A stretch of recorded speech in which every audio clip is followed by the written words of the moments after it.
Hey folks, this is Randy Shea with Property Tax Watchdog Group .com in Victor, New York. I'm speaking more just taking my hats off. I'm also on the Friends of the Railroad board. I've got my own business and stuff, but this is just a video I'm putting out that's just me as a citizen of the village of Victor, New York and the town of Victor, New York.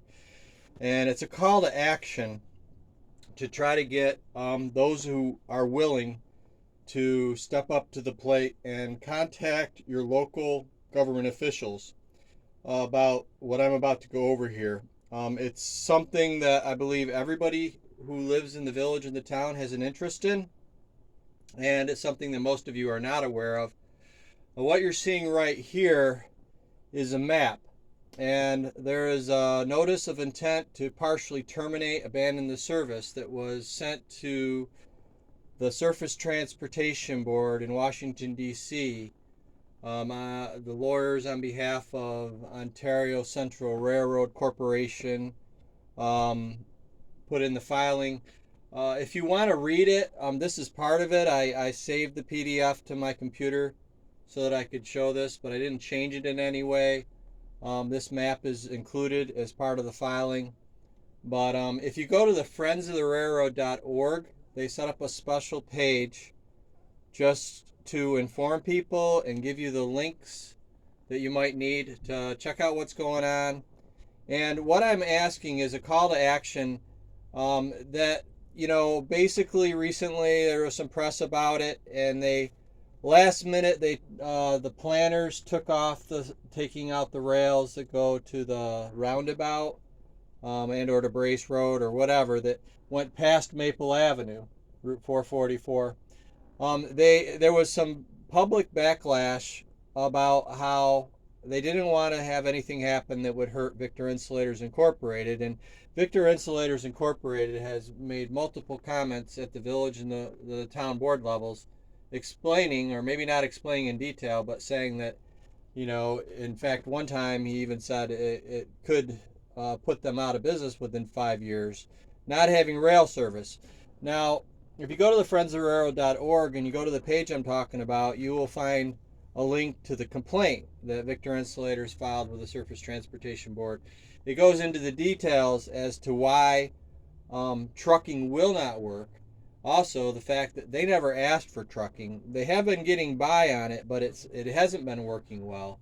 And the only reason it might be working right now to a large extent is because it's being subsidized. The trucking is being subsidized, but it really is putting a challenge to keep their quality control up, and it is not a good long-term solution. And there's no promise that the subsidies that are paying for the trucking right now to help defer the cost are going to continue.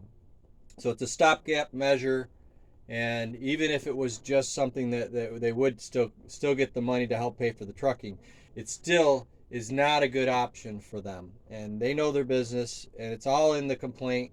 You can find it for yourself, decide for yourself. Go to friendsoftherailroad.org, go to the special page pertaining to the abandonment, and you'll learn about it. So this section of the map right here, you'll see, is what they're talking about. This has got nothing to do, really, I guess, technically, officially, with the plan that the town and the village governments got together with at the town hall recently. Labella presented. It doesn't have anything to do with it, but yet it actually does. And what I mean by that is it was in the plan in the first place to take this rail out and not put a rail in that would help Victor Insulators Incorporated. They took it out last minute, and they still didn't include a track there, though. So if you look at the plan that they have at the town level, that's questionable. But the thing is this is some stuff that you'll find out if you do some looking at the press. Gary Haddon in particular, who's the mayor of the village, said that he takes exception with anybody, I don't remember exact words, but anybody who calls it a bypass is just plain wrong.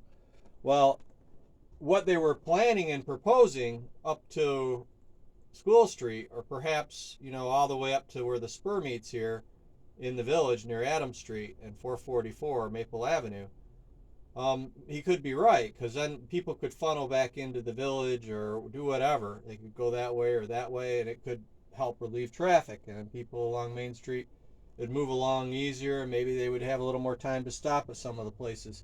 So that was not really a bypass, but this is what I believe he is opposed to. So I don't see why he would not use the opportunity, or and all the village board members and all the town board members and all the people in planning that supposedly are opposed to taking this out, why they would not take advantage of the fact that the Surface Transportation Board in Washington, D.C. is looking for public comments up until March 24th, 2023. Now, it doesn't just have to be government officials, but those would be the people that represent our voice, who live in the village and the town, that really, according to the way it works and the fact that they're elected, they're supposed to represent us. So if it comes from them, it'll mean more. But anybody can respond and put in public comments, even people that don't even live in our area, that just don't think that it's a good idea. Because Victor Insulator, for instance, a lot of people in Victor don't know the history of it. They just see pretty much old rundown business.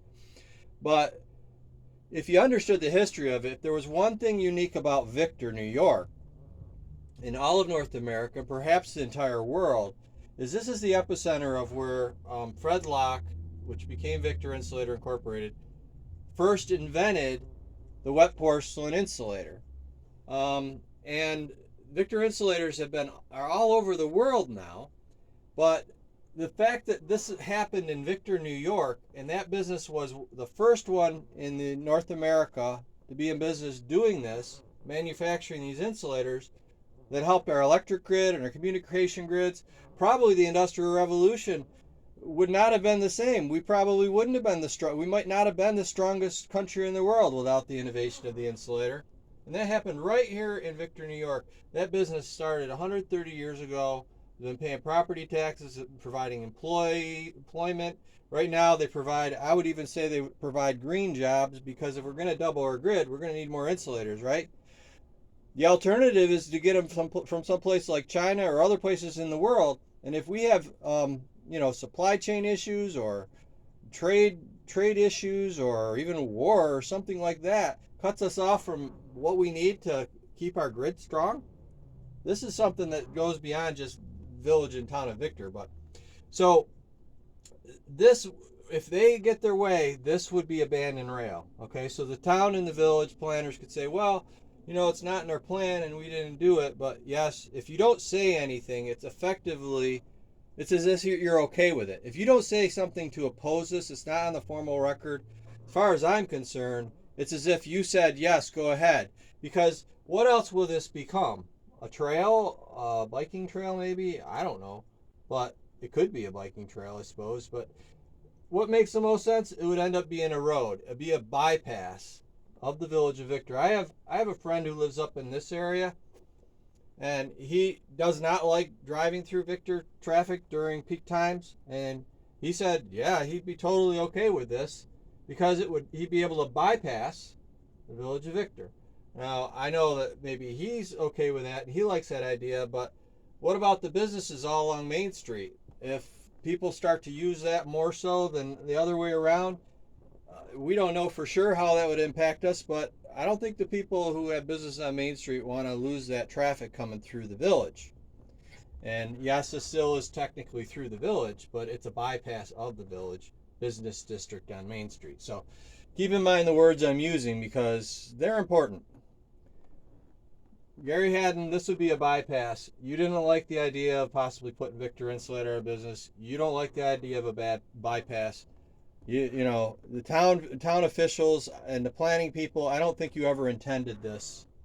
And if that's the case, please do the right thing and say something. Get your opinion in before the 24th. STB board is wanting anybody who has some understanding or knowledge or opinion on this, especially from our area, especially if they're politically involved. If they could think of a way to get a grant. Now, think about this. All right, so this rail would have to be fixed. Who would have to pay for it? Anybody who does any research at all knows that all around New York State and all over the country right now, because of the infrastructure bill passed at the federal level, I think last year, 2021 or 20, I don't know if it was 21, 22, but it was huge, billions of dollars. And right now, they're being allocated all over the place to put in usually high speed rails. Now, this is just a low speed rail. All it needs is some maintenance. And the cost of it is minuscule in comparison to what they're already approving in other parts. So that money is available. I don't know why nobody has put in for the money for the grants other than the possibility that the unofficial plan was to take the rails out and cut Victor Insulator off from rail service all along. What's public and private is not always the same. There's an awful lot of stuff. I won't go too far with that, but there's an awful lot of stuff that I tried to research I could not find information on. And so, as far as how this even happened, a lot of things that happened. I think the steering of whatever was going on was not done well. I think Labella probably did a good job, but understanding Labella is totally pro development. They're in architectural design mostly. Ty Lin said, oh, by the way, Ty Lin, the Route 96 corridor study, they were in charge of that part. They said there was no benefit, no significant benefit of continuing a road past Maple Avenue. And it was to hook it up at Brace or Plaster Mill or someplace down here. There was no significant benefit in traffic. They are actual, I mean, if you research them, they're out of Rochester, but they've done entire cities. I mean, they're infrastructure specialists. They're focused on that. They're more objective. Not to say they can't be politically influenced or they don't have a bias towards development or whatever, but they want proper development. They want proper infrastructures put in place. So they were much more qualified. I don't know why the town chose Labella. That's nothing against Labella. I think they're excellent at what they do and what they're specialized in. But that may be why this plan that came out, in my opinion, was botched in a lot of different ways. And I won't go into it. I don't think it's Labella's fault. I think it was whoever was steering it. Steering it away. Right now, I'm trying to steer people away from this idea. It's not good for the Village Business District. It's not good for Victor Insulator. This section here, you could be in support of that. I don't know if I said it already, but I actually am thinking this would be a good idea. I mean, if they're not going to ever use the rails again this way, we could relieve the traffic. And right here in the Village, if you look at where they would take out the rails up into this spur, there's a whole area that would be opened up that you could put a pavilion in for, festivals like the Food and Music Festival. It was very popular last year. In the past, we've had Hang Around Victor Day and the Victor Fest and fireworks going off in the background. But right along the rail, you could put a pavilion that you could have the bands, and that would face the library. You could shut off Adam Street, whatever would be the new Adam Street there, new improved, whatever. But that whole street could be used, and all the way to the fire department. The fire department could have their barbecues, and the library could do their thing, and we could have music here. We could have fireworks in the background, and so yeah, revitalize the Village of Victor, but don't take out Victor Insulators, and don't make a bypass that would bypass the business district on Main Street. Let me look at my card. Did I cover everything? Yes, March 24th, 2023 is the key date.